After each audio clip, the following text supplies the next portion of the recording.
I recognize the member for Burlington. Thank you, Speaker. I move that in the opinion of this House, the Ministry of Education should call upon Ontario school boards to implement a comprehensive epilepsy policy, which includes training to teachers and staff on the administration of emergency epilepsy medication to students having an epileptic seizure, promoting a safe and healthy learning environment. Ms. Pierre has moved private member's notice of motion number 68. Pursuant to Standing Order 100, the member has 12 minutes for her presentation. Thank you, Speaker. Good evening. I rise today to discuss my motion calling for Ontario school boards to implement a comprehensive epilepsy policy, which includes training teachers and school staff on the administration of emergency epilepsy medication to students having an epileptic seizure, promoting a safe and healthy learning environment.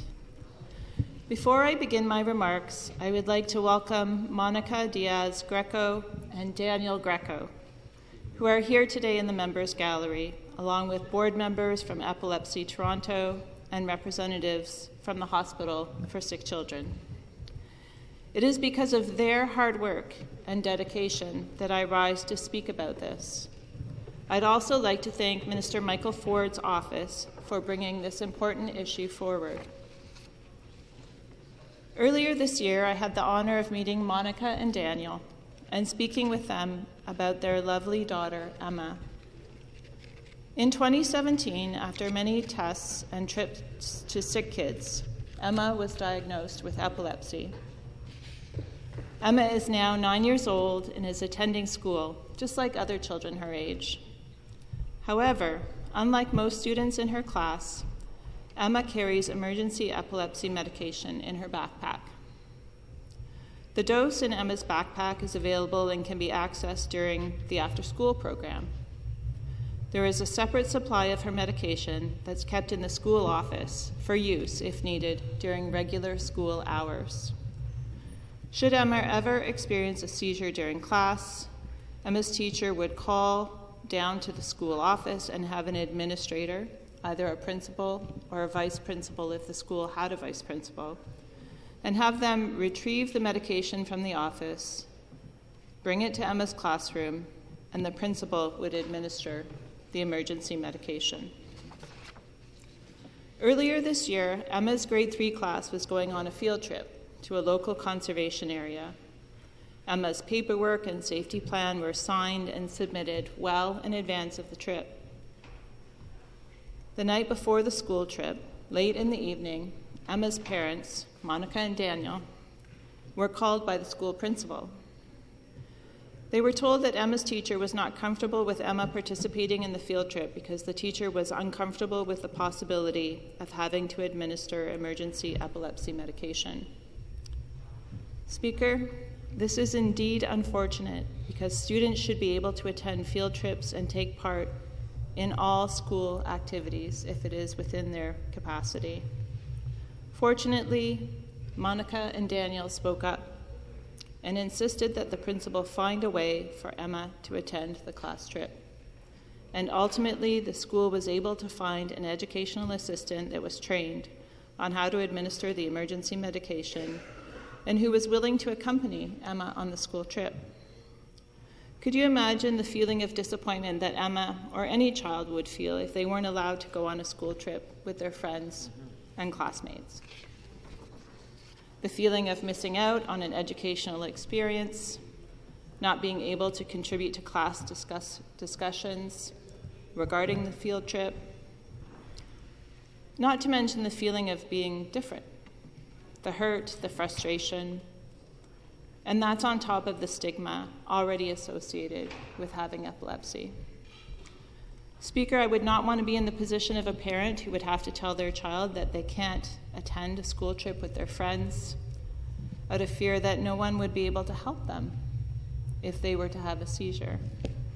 As a parent, I would be just as upset as Emma's parents were if I received a call late at night advising that my child wouldn't be able to attend a school activity the next day.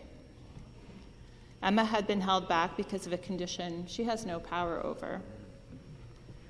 It may come as a surprise to many of you that epilepsy affects 1 in 100 people, and yet still there is so much stigma surrounding it.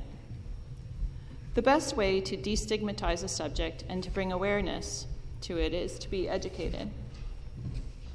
If Emma's teacher was properly trained on how to administer emergency epilepsy medication, there wouldn't have been an issue with Emma attending the field trip. The health and well-being of students continues to be a priority for our government, and just because a student has epilepsy, they shouldn't be excluded from experiencing school activities to the fullest. Policy and Program Memorandum 161 in the Ministry of Education identifies epilepsy as one of 4 prevalent medical conditions. The expectation from the Ministry of Education is that all school boards should develop and maintain a policy to support students with or at risk for named conditions. Those conditions are asthma, anaphylaxis, diabetes, and epilepsy. Out of the 4 identified conditions in PPM 161, 2 of them have laws which support the administration of life-saving medications. Sabrina's Law and Ryan's Law allow students to carry medications with them and allow for school employees to deliver medication to students in the event of an emergency. Under Sabrina's Law and Ryan's Law, school board employees are trained to administer EpiPens and puffers in an emergency.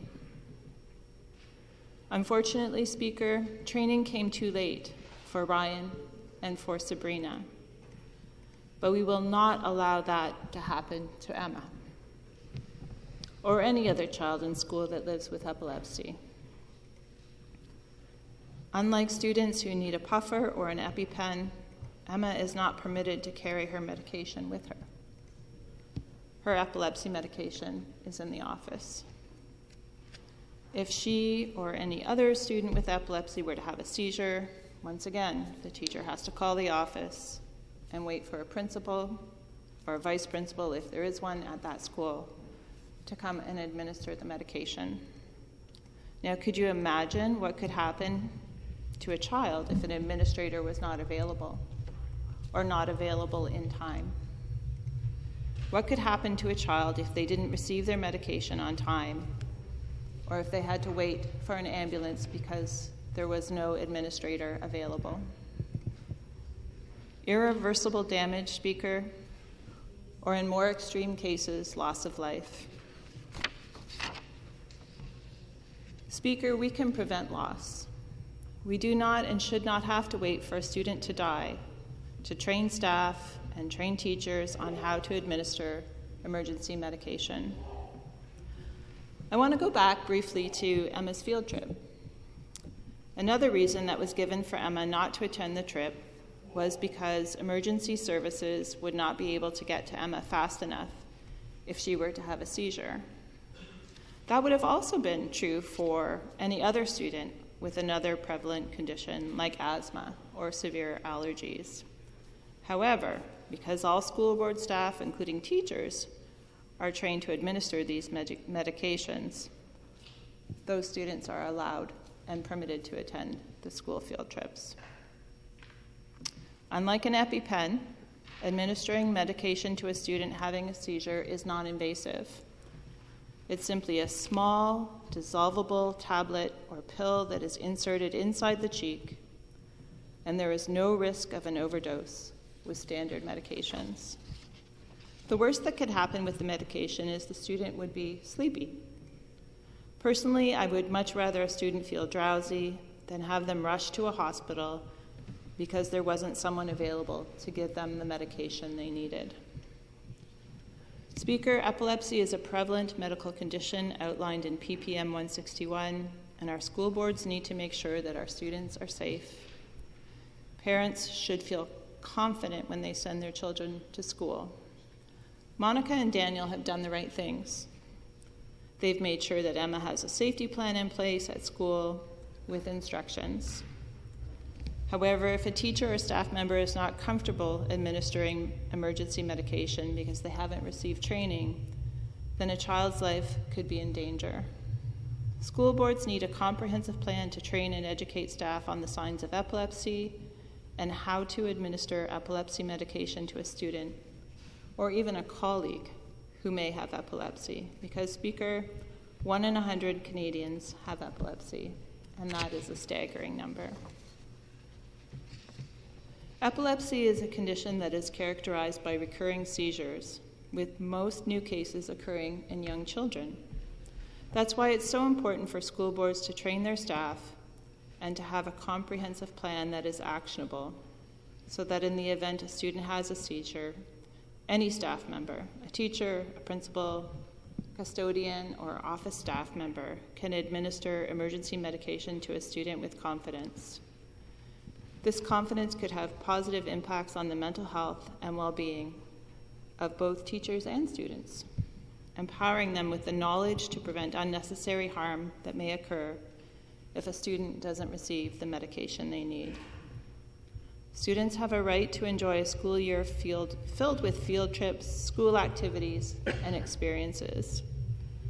We all know participation in experiential learning is an important part of the educational experience, and it should not be hindered by a medical condition that can be treated on-site, like other common conditions.